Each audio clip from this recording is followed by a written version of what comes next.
محمد السادس الحكم. تيقول عمر بروكسي في كتابه أن كره محمد السادس للبصري ما كانش شي حاجة جديدة. أواخر عهد الحسن الثاني كلف الملك وزير البصري باش أنه يتجسس على ولي العهد ويخترق دائرة أصدقائه ويعرف عليه كل الشادة والفادة.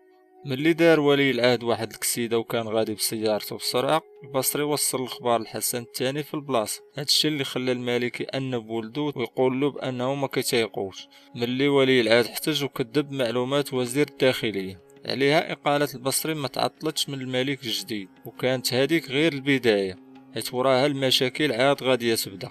بعد ما تهدد المنظمات الحقوقية برفع دعوى ضده في المغرب وفي الخارج، ثم ملي غادي يستدعى نسيبو عبد المغيث السليماني ولدو هشام البصري اللي اتضح كيملك شركات اتصالات دارت عقود في عهد بواه مع كاع الجماعات المحلية. غادي يسافر دريس البصري لفرنسا لتلقي العلاج من